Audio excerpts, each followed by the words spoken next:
અને એટલામાં જા પર કૃપા રામ કી હોય તા પર કૃપા કરે સબ કોઈ.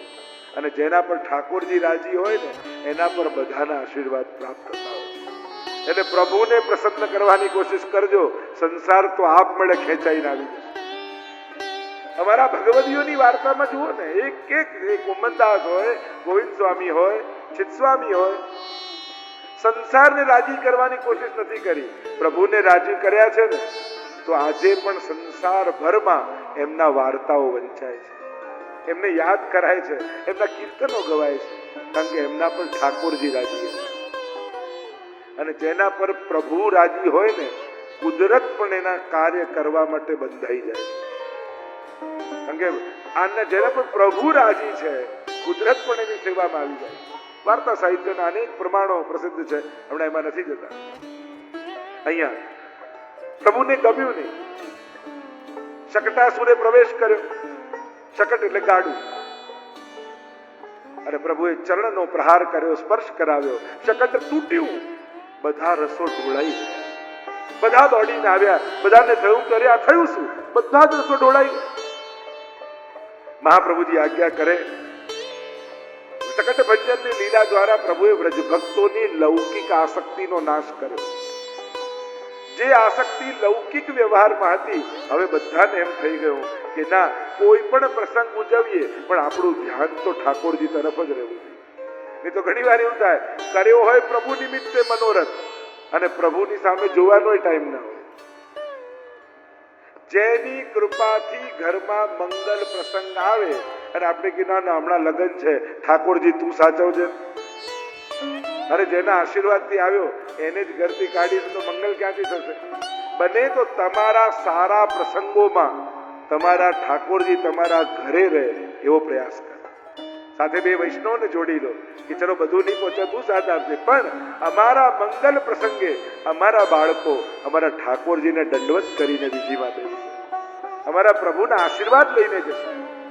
અને જેને પ્રભુના આશીર્વાદ મળે છે એનું કોણ દુનિયામાં બગાડી શકવાનું? અહીંયા લૌકિક આસક્તિનો નાશ કર્યો છે. એકવાર ગોદમાં લઈને યશોદાજી બિરાજેલા હતા લાલનને, અને વંટોળિયાના રૂપમાં તૃણાવર્તા ગોળ ગોળ ગોળ ગોળ આંધીના રૂપમાં આવ્યો. લાલને પોતાનું ભાર વધાર્યું, અને ભાર એટલું વધાર્યું કે યશોદાજી ઉચકી ન શક્યા, નીચે પધરાવી દીધા. જો જ્યારે જ્યારે આનંદનો આધાર એવા ઠાકોરજી આપણને ભાર રૂપ લાગવા માંડે, ત્યારે માનવું કે તૃણાવર્તે આપણા જીવનમાં પ્રવેશ કર્યો છે. એ આનંદ છે. આપણને ભાર, હવે સવારે જાગવું પડશે, એમને જગાડવા પડશે, એમને ભોગ ધરવા પડશે, એમને શિંગાર કરવા પડશે, આમ પડશે થવા લાગે ને તો સમજી લેવું કે હવે પડવાનો સમય આવ્યો. એ આનંદનો આધાર છે. ભાર વધાર્યો અને તૃણાવર્તને થયું કે મોકો છે, ઉપાડી જાઉં, અને લઈને જ્યાં આકાશમાં ગોળ ગોળ ગોળ ગોળ ઉપર ગયો, ભગવાનને થપાટ મારી ઉદ્ધાર થઈ ગયો. કહ્યું આ રજોગુણની આંધી છે. ગીતાજીમાં પણ પૂછ્યું ને, કામ એશ, ક્રોધ એશ, રજોગુણ સમુદ્ભવ. અર્જુન પૂછે છે કે ભગવાન આ પાપ છે, માણસને ખબર હોય છે, છતાંય પાપ કેમ કરે છે?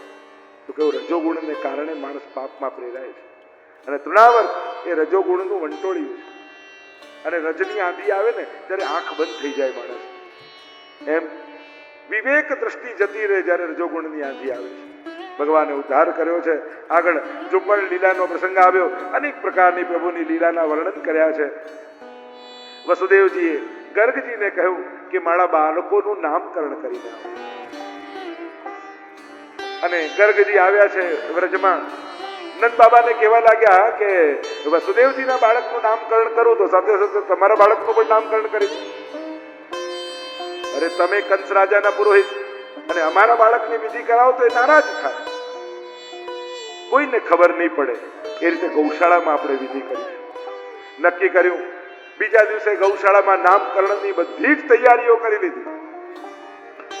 યશોદાજી લાલનને ગોદમાં લઈને બિરાજ્યા, રોહિણીજી દાઉજીને ગોદમાં લઈને બિરાજ્યા, અને ગર્ગજી વિધિ કરતા. જો આપણે ત્યાં 16 સંસ્કાર છે. આ 16 સંસ્કારમાં નામકરણ પણ એક સંસ્કાર છે. વ્યક્તિનું નામકરણ બહુ વિશેષ રૂપે બહુ મહત્વનું છે. આખી જિંદગી એ વ્યક્તિ એ નામે ઓળખાવા. એટલે પ્રાચીન સમયમાં ગુરુજનો નામકરણ કરતા. આ ફૈબા ક્યારથી વચ્ચે આવી ગયા ખબર જ ના પડી. એમાં કોઈ વાંધો નથી, જે પરંપરા અને પ્રથા બને, પણ ઉત્તમ નામ રાખો. ખાલી ગૂગલ ને નહીં પૂછવું, સંસ્કૃતના જાણકારને પૂછવું. નહીં તો એવા એવા નામો લોકો અજાણતામાં પાડી દે છે. થોડુંક સાવધાન પણ રહેવું.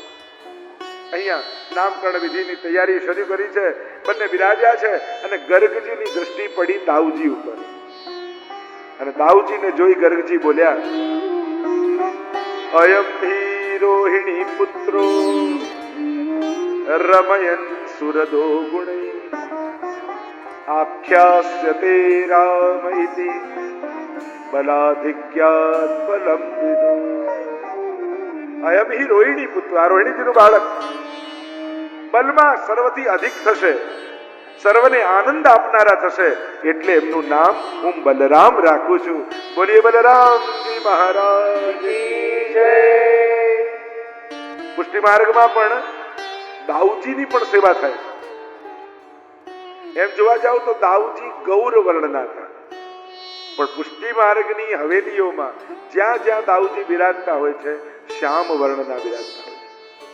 જેમ શ્રીનાથજીનો ડાબો હાથ ઊંચો હોય ને, દાઉજીનું સ્વરૂપ હોય તો જમણો હાથ ઊંચો. શ્યામ રંગના કૃષ્ણ આવેશિત દાઉજી, કે જે જે લીલા કરતા ભગવાને દાઉજીમાં પોતાનો આવેશ પ્રગટાવ્યો. એટલે કે એ સમયે એ દાઉજી નહોતા, પણ કૃષ્ણ જ હતા. એ કાર્ય કરનારા કૃષ્ણ જ છે. એટલે જ જયારે ધેનુકાસુર આદિનો વધ કર્યો અને દાઉજી દ્વારા કરાવ્યો ને ઘરે આવીને એમ કહ્યું કે કૃષ્ણએ વધ કર્યો દાઉજી દ્વારા. ભગવદ આવેશિત જે કાર્ય હોય એને પ્રભુના કરેલા જ જાણવા. તો અહીંયા જે દાઉજીનું પુષ્ટિ માર્ગમાં સ્વરૂપ છે એ કૃષ્ણ આવેશ વાળા દાઉ. ઘણી વાર લોકો એમ પણ કે આપણે ત્યાં તો યુગલ સ્વરૂપની સેવા અને તો યુગલ સ્વરૂપ તો લાલન છે, એમાં યુગલ સ્વરૂપ ક્યાંથી આવે? જો કૃષ્ણ કયા વર્ણના હતા? શ્યામ રંગના હતા. તમારા લાલન કેવા છે? પીળા રંગના. એટલે કે ઠાકોરજી રાધા રાધા રાધા રાધા રાધા રાધા જપતા જપતા જપતા જપતા એમના રોમ રોમમાં રાધાજીનો આવેશ આવ્યો, એટલે એ પીત રંગના થઈ ગયા છે. એટલે કે તમારા લાલન એકલા નથી, રૂપ એનું છે અને સ્વરૂપ રાધાજીનું બિરાજે છે. આ યુગલ સ્વરૂપે તમારા લાલનમાં પણ પ્રભુ બિરાજે છે. એટલે તો પીત વર્ણ નહીં તો શ્યામ વર્ણ. અનેક અનેક ભાવો આપણે ત્યાં છે. શ્યામમાં પણ મેઘ શ્યામ અને રક્ત શ્યામ, આ બે પ્રકારના શ્યામ કહેવાય. યમુનાજી છે એ ઘના ઘન નિભે સદા, મેઘ જેવા શ્યામ છે. અને શ્રીનાથજી છે એ રક્ત શ્યામ છે, લાલાશ જેવા શ્યામ છે. અનુરાગનો રંગ છે ને લાલ, એટલે શ્યામ રંગના પણ આ બે ભાવ આપણે ત્યાં બતાવ્યા. ચર્ચાઓ અનેક પ્રકારની કરવામાં આવી.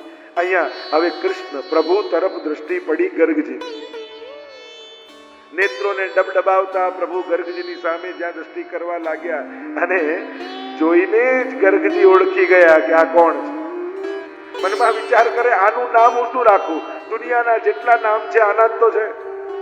નામકરણ વિધિનું વર્ણન આવ્યું, બાલ લીલાનું વર્ણન આવ્યું. હવે લાલન ધીમે ધીમે મોટા થવા લાગ્યા અને થોડા મોટા થવા લાગ્યા. નુપુર સિદ્ધ કરાવ્યા ચરણના. ઘૂંટણીએ ચાલતા જાય પ્રભુને છમ છમ છમ છમ છમ અવાજ આવે. ઠાકોરજી પાછળ વળીને જુએ આ અવાજ ક્યાંથી આવે છે? પાછા ચાલે ઘૂંટણી એટલે છમ છમ છમ છમ અવાજ. પાછા પાછળ વળીને જુએ અને ખબર પડી કે આ તો મારા ચરણમાંથી આવી રહ્યા છે. એટલે છતાં સુઈ જાય અને છમ છમ છમ છમ છમ અવાજ કરે. અને ગૌશાળામાં ગાય ઊભી હોય એ તાલની સાથે તાલ મેળવતા પોતાના ગળામાં બાંધેલી ઘંટડીઓને ટન ટન ટન ટન કરતા આખું નંદાલય મંગલ ધ્વનિઓથી ગુંજવા લાગે. બપોરનો સમય થાય એટલે બધી જ ગોપીઓ પોતાના કાર્યથી નિવૃત્ત થઈ અને આવી જાય નંદાલયમાં. જુદા જુદા ખેલ કરીને બતાવે, જુદા જુદા ઠાકોરજીને રમતો રમાડે. દેખ લાલા, ये तेरी, ये तेरे बाबा की, ये तेरे मैया की, और खाती पीती चली चली चली चली એમ કરીને વાગલ કરીએ. અને Thakorji kill kill kill kill કરી હજી 2 દાંત ઉગ્યા છે ઠાકોરજીના, અને એ 2 દાંત દેખાય અને પ્રભુ એવા સુંદર લાગે કે ગોપીઓ છાતે લગાડી લે ઠાકોરજી, એવા વાલા લાગે. પ્રભુ તો બધાના મનોરથો પૂરા કરવા આવ્યા છે. રોજ યશોદાજી પલ્લું ઝુલાવતા હોય એટલે ચોકમાં ઉભેલી ગાય રોજ જુએ અને આંખમાંથી આંસુ સારે, આ યશોદાજી જેવું પલ્લા ઝુલાવવાનું સુખ મને ક્યારે મળે. અને એકવાર ઠાકોરજી ઘૂંટણીએ ચાલતા ચાલતા ચાલતા ચાલતા જ્યાં ગાય બેઠી હતી ત્યાં પહોંચી ગયા અને ગાયના શિંગડા પકડ્યા તો ગાય ઊભી થઈ ગઈ, અને ઊભી થઈ ગઈ તો ઠાકોરજી આમ લટકે છે. અને ગાયને એમ થયું કે પ્રભુ તો પલ્લા ઝુલાવવાનું સુખ આપવા પધાર્યા છે, એટલે પોતાનું મસ્તક નીચે ઉપર નીચે ઉપર આમ કરીને ઠાકોરજીને પલ્લા ઝુલાવે છે. પ્રભુ તો સકલ ભક્તોના મનોરથો પૂરા કરવા આવે. गोपियों टोड़े वड़े अरे ठाकुर जी ने सिखवाड़े, अच्छा लालन बताओ आपके हस्त कहाँ है? ठाकुर जी बता रहे हस्त. अच्छा चरण कहाँ है? बता चरण. एक एक अंग નું ઓળખાણ કરા. ગોપીઓને થયું ઠાકોરજીને કાન પકડાવી દીધું. अच्छा लालन कान कहाँ है? અને આ ગોપીઓના કાન પકડીને કે આ રહ્યા, આને કોઈ પહોંચી વળે. અને હવે તો થોડા થોડા મોટા થયા એટલે ફરિયાદો આવવાની શરૂ થઈ ગઈ. ગોપીઓ ઉરાહાના પદ આપણે ત્યાં બહાનું કાઢી કાઢીને દર્શન કરવા આવે. ઉરાનું પણ બહાનું છે, ફરિયાદ પણ બહાનું છે. અને ગોપીઓ આવી જાય સવારે સવારે, અરે યશોદા બહાર આવ, શું થયું પાછું? અરે તારા લાલનને જો વત્સાન મુંચન ક્વચિત સમયે ક્રોશ સંજાત હાસ. આ જો ને સવારે સવારે હું ને મારો ધણી સુતા હતા બે ખાટલામાં, અને છાનો માનો આવીને વાછરડાને છોડી ગયો, અને છોડી ગયો તો બધું દૂધ ગાયનું પી ગયો. હવે દોઈએ શું ને વેચીએ શું? અરે ગાયના દૂધ ઉપર પહેલો અધિકાર વાછરડાનો જ છે. જે કર્યું બરાબર કર્યું છે. અરે એ તો ઠીક, ચલો ગાછડું છોડી ગયો તો ઠીક, અસ્તેયમ હવે તો ચોરી કરતા શીખી ગયો છે. મારા ઘરમાં ચીકા ઉપર હતું, માખણ ઉઠાવીને ભાગી ગયો, પણ એને પકડી લેવો તો. અરે સવાર સવારનો સમય, મારી ચોટી લાંબી અને મારા પતિની ચોટી પણ લાંબી, બંનેની ગાંઠ એવી બાંધી ગયો અને જોરથી બૂમ પાડે કે દેખ ગોપી માખણ લે ગયો, અને જ્યાં ઊભા થયા ત્યાં પાછા પડે. એવા એવા તો આને ઉધમો આવડે છે, પણ ચીકા પર લટકાવ. અરે ચીકા પર જ હતી છાછ, એકની પર બીજો ચડે, બીજા પર ત્રીજો ચડે, અને સરોવરમાંથી કમળની નાળ તોડીને લાવે અને એ નાળ નાખે ભીતર અને ઊંડો શ્વાસ લે તો બધું દૂધ બહાર આવી જાય. આ એવા એવા પ્રયોગો તો આને આવડે છે. અનેક પ્રકારની બાલ લીલાના વર્ણન, માખણ ચોરી લીલાના વર્ણન છે. એટલે જ કહ્યું આ ઠાકોરજી માખણ ચોર છે, પણ કેવલ માખણ ચોર નથી, આ તો ચિત્તનો ચોર છે. કોઈ ચોરી કરે તેનો યશ વધે નહીં ઘટે, પણ અમારા ઠાકોરજી તો ચોરી કરે ને, આપણે ગિરનાર દારેસ્તકમાં બોલીએ છીએ ચોરી કરીને યશ વધે. આ તો કે દુગ્ધની ચોરી કરી ભગવાને યશનો વિસ્તાર કર્યો. વિસ્તાર થાય કે ઘટે? ગોપી જયારે દહીં વલોવતી હોય અને વલોવતા વલોવતા જયારે માખણ આવે અને જોઈને ગોપીની આંખમાં આંસુ આવી જાય. બટેરામાં કાઢે માખણ અને આંખમાં આંસુ આવે ને બોલે કે અરે કનૈયા, તારી ગાય તો તારા ઘરે તો રોજ 9 લાખ ગાયો દોહાય છે, આવા તો માખણના માટલા ભરેલા છે. પણ હું તો સાધારણ ગોપી, આ બટેરાનું માખણ તારા માટે કાઢ્યું છે લાલન, પણ તારા સુધી પહોંચાડવું કેમ? લાલન મનમાં કહે તું ના આવી શકે, પણ હું તો તારા ઘરે આવી શકું ને. ભલે ને ગામના લોકો ચોર કે તો કે, પણ તારા મનોરથ પૂરા કરવા ચોર પણ કહેવડાઈને તારો મનોરથ પૂરો કરીશ. અને જ્યારે પ્રભુ ભક્તના મનોરથ પૂરા કરવા આવે છે ત્યારે યશ ઘટતો નથી, પ્રભુનો યશ વધી જાય છે. કારણ કે ભક્તોના મનોરથો પૂરા કરવા આવે. આ ભાવ. ચોર તો માણસ છે, કાંઈ લઈને આવતો નથી આ દુનિયામાં, છતાંય આખી જિંદગી મારું મારું મારું મારું કર્યા કરે. આ માખણ, આ નવનીત એટલે નિત નવીન જાગેલો ગોપીઓનો ભાવ છે. ઠાકોરજી એ ભાવનું ગ્રહણ કરવા માટે આવે. અનેક પ્રકારની લીલાઓના, બાલ લીલાઓના વર્ણન આવ્યા. અરે ગોપીઓ તો માનતા રાખે છે, આજે મારા ઘરે લાલન પધારે તો બહુ સારું. હે ગિરિરાજ બાબા, તને આટલી માખણ ચડાવીશ, તને આટલું દૂધ આરોગાવીશ, કૃપા કર કે લાલન મારા ઘરે આવે. અને જેના ઘરે પ્રભુ પધારે ને એના ઘરે મોટો ઉત્સવ ગોપીઓ કરે.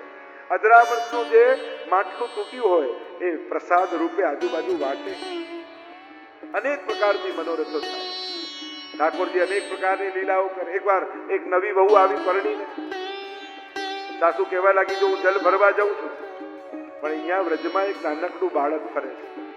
એ ઘરમાં આવે, થોડુંક માખણ માંગે, આપવા જઈએ તો આખું માટલું ઉપાડી જાય. એવો ચોર છે. પેલી તો નવી આવેલી પરણેલી વહુ ગભરાઈ ગઈ. અચ્છા એવો ચોર છે તો મને એકલા મૂકીને કેમ જાઓ છો? અરે ના, તારે તો હવે કાયમ રહેવાનું છે, હવે શીખવું પડશે. તો ચોર આવે તો કરું શું? એટલે આ દોરડું એને આ થાંભલા જોડે બાંધી દે, પછી હું આવીને સમજી લઈશ, તને નહીં ફાવે. સાસુ ચાલી છે જળ ભરવા માટે, અને થોડી વાર થયો ને દરવાજો ખટખટ્યો, અને જ્યાં દ્વાર ખોલ્યા ત્યાં શ્યામ સુંદર સામે ઉભા છે. બાલ રૂપે ઘુમરાળા કેશ, સુંદર મુખારવિંદ, કમળની પાંખડી જેવા નેત્ર, શ્યામ વર્ણ, અને જોઈને ગોપી મુક્ત થઈ ગઈ. પણ સાસુ વર્ણન કરીને ગયા હતા એ આવો દેખાય છે, આવા કેશ છે, આવા નેત્ર છે. એટલે ગોપીએ પૂછ્યું, તું કૃષ્ણ છું ને? અરે તને મારું નામ ક્યાંથી ખબર છે? અરે નામ નહીં, તારા કામે મારા સાસુ કહી ગયા છે. શું કરે છે તું એ ખબર છે? અચ્છા શું કરું છું? શું કહી ગયા છે? તું ચોર છું. અચ્છા આવું કહી ગયા છે? અરે હું તો અહીંયા આવ્યો, ઉનાળાનો સમય હતો, જતો હતો, થોડુંક માખણ મને આપ, મારું ગળું સુકાઈ ગયું, ભીનું થઈ જાય. અરે મને ખબર છે, હું થોડું આપવા આવીશ તો આખું માટલું ઉપાડીને ભાગી જઈશ. અચ્છા તો બીજું શું કહી ગયા સાસુ? કહી ગયા છે કે લે આ દોરડું અને એને આ થાંભલા જોડે બાંધી દે. લે તો બાંધી દે, મેં ક્યાં ના પાડી. થાંભલા પાસે પ્રભુ ઉભા રહી ગયા, આમ હાથ કર્યો અને થાંભલા પાસે ઉભા રહી ગયા. અને પેલી નીચેથી ગોપી ગોળ ગોળ ગોળ ગોળ ગોળ ગોળ વીટે અને આખું વીટી લે અને કહ્યું કે બંધાઈ ગયો કે આ બાંધી દીધા. ઠાકોરજી હાથ આમ લઈ લે, દોરડું પડી જાય. અને બરાબર તો બાંધ. ફરી પેલી બાજુ આવે હાથ પોળો રાખે, પાછું બાંધ, બંધાઈ ગયો કે હા, પાછું હાથ આવે પડી જાય. 3 વાર એમ થયું એટલે પ્રભુને થયું હવે મોકો. અરે તારી માએ તને અહીંયા પરણાવી અમારા ગામમાં બાંધતાય શીખવાડ્યું નથી, કઈ તને આવડતું નથી, લાવ મને આપ, હું તને શીખવાડું. પેલી ગભરાઈ દોરડું આપી દીધું. અહીંયા ઊભી રહી જાય, પેલી થાંભલા પાસે ઊભી રહી ગઈ. લે પકડ છેડો, પકડ્યો છેડો, ઠાકોરજી ગોળ ગોળ ગોળ ગોળ કરી બરાબર ગાંઠ બાંધી. કહ્યું જો શીખી ગઈ તો કે હા, તો લે બંધાઈ જ રે. માટલું ઉપાડીને પ્રભુ ભાગે. ગોપીએ બૂમ પાડી, પ્રભુ છોડાવ તો ખરા. ઠાકોરજીએ કહ્યું તો પુષ્ટિ પુરુષોત્તમ છું, મને પકડતા આવડે છે, કોઈને છોડતા મને નથી આવડતું. એક વાર જેનો હાથ પકડું એને પછી ક્યારે છોડતો નથી. બૈયા છુડાએ જાત હો, નિર્બલ જાની મોહે, અગર હૃદય છુડા કે ભાગ સકો તો મરદ બખાઉં તો. સુરદાસજી પણ કહે છે ને, જયારે સુરદાસજીનો હાથ છોડાવીને ભાગ્યા, સુરદાસજીને કહા બૈયા છુડાએ જા તો હાથ છોડાઈ તો ભાગી શકો, આપ યુવાન બાળક છો, હું વૃદ્ધ છું. તાકાત હોય ને, ખરા મર્દ હો ને તો મારા હૃદયમાંથી ભાગીને બતાવો. પણ ભગવાનમાં એ તાકાત નથી કે ભક્તોના હૃદયથી ભાગી શકે. અનેકવિધ પ્રકારની માખણ ચોરીની લીલાનું વર્ણન અહીંયા કરવામાં આવ્યું. પ્રભુ ભક્તો પર કૃપા કરે છે અને પોતાનો અધિકાર સંપાદન કરે. માખણ ચોરી લીલા અને દાણ લીલા, આ બંને લીલા એવી છે જ્યાં પ્રભુએ પોતાનો અધિકાર વ્રજભક્તો પર સિદ્ધ કર્યો. હું વ્રજનો રાજા છું, મારો અધિકાર છે. આગળ અનેક પ્રકારની લીલાઓના વર્ણન આવ્યા. એકવાર પ્રભુ બ્રહ્માંડ ઘાટ ઉપર ખેલી રહ્યા છે. રમણ રેતી જાઓ ને ત્યાં આગળ બ્રહ્માંડ ઘાટ ગોકુલમાં. સખાઓ છે, દાઉજી છે, મૈયા દૂર બેઠા છે. માટીનો બનાવ્યો લડ્ડુ, અને નાનકડો માટીનો લડ્ડુ બનાવી આજુબાજુ જોઈ કોઈ જોતું તો નથી, આ બાજુ જોઈ કોઈ જોતું તો નથી, અને ધીમે રહીને મુખમાં પધરાવી દીધું. અને મોઢું બંધ, ખુલી ગયું મોઢું. દાઉજી જોઈ દોડતા લાલન મિટ્ટી ખાઈ તુમને? મારી સામે મોઢા મૂકી ના પડે. देखो लालच झूठ मत बोलो, मिट्टी खाई तुमने? तो भगवान થઈને અસત્ય કેમ બોલી રહ્યા છે? માટી મોઢામાં મૂકી છે, જોઈ છે, તો ના કેમ પાડે? અનેક અનેક અર્થો કરે. એક અર્થ એમ કર્યો, માએ પૂછ્યું, લાલા તે માટી ખાધી? ભગવાન કહે, મેં માટી નથી ખાધી. ભગવાન ખોટું નથી બોલી રહ્યા. ભગવાન યશોદાજીને કહી રહ્યા છે, મૈયા મેં માટી નથી ખાધી, આ તો વ્રજ રજ છે, તું એને માટી સમજે છે? આ સાધારણ માટી નથી મૈયા. મુક્તિ કહે ગોપાલ સો, મેરી મુક્તિ बताए और વ્રજરજ ઉડી મસ્તક લગે તો મુક્તિ મુક્ત હે જાય. આ તો મુક્તિને પણ મુક્તિ આપી શકે એવું સામર્થ્ય જેનામાં છે. મૈયા એ માટી નથી. મેં માટી નથી ખાધી, વ્રજરજ મુખમાં પધરાવી છે. કારણ કે આ બધા જ ભક્તો, વિદ્વાનો, સંતો, આચાર્યો વ્રજ રજનો મહિમા એટલો બધો ગાય તો મને એમ થયું કે એવું તે શું છે આ રજમાં, લાવ હું ચાખીને જોઉં. અને એટલે જ મધુરાષ્ટકમાં પણ મહાપ્રભુજી આજ્ઞા કરે છે, રેણુર મધુરો. રેણુ પણ મધુર છે. મધુર એટલે રસમય છે, આનંદમય છે, અલૌકિક છે. વ્રજની રજ પણ સાધારણ નથી, તો વ્રજનો મહિમા જ રજથી છે. મુખ્ય 3 રજ વ્રજમાં છે. આ 3 પ્રકારની રજનો મહિમા વ્રજમાં છે. પહેલું ગોરજ. વ્રજ ગાય વગર અધૂરું છે. અને જ્યારે ગાયોનું ટોળું આવતું હોય અને એની ખુરરજ ઉડતી હોય અને એ જ્યારે તમારા દેહ પર લાગે, એનાથી પવિત્ર બીજો કોઈ સમય નથી. તમારા જન્મ જન્માંતરના પાપો એ ગોરજના સ્નાનથી નાશ પામે. ગોરજનો મહિમા આજે પણ અમારા વલ્લભકુલના જ્યારે પ્રસ્તાવ કે હોય ને તો કંકોત્રીમાં જુઓ તો લખ્યું હોય કે વરઘોડો કયો, તો કે ગોધુલી બેલા. શુકન શાસ્ત્રમાં સૌથી પવિત્ર સમય ગોધુલી બેલાનો કહે કે ગાયો જ્યારે વનમાંથી ગામમાં આવતી હોય અને એની ખુરજ ઉડતી હોય એ સૌથી પવિત્ર સમય છે. તો ગોરજ. બીજી રજનો મહિમા વ્રજમાં છે ઠાકોરજીની ચરણ રજ. કારણ કે પ્રભુના ચરણોનો પ્રત્યક્ષ સ્પર્શ વ્રજની રજને થયો. અને ત્રીજી રજનો મહિમા છે, અને ત્રીજી રજ છે ગોપીઓની ચરણ રજ.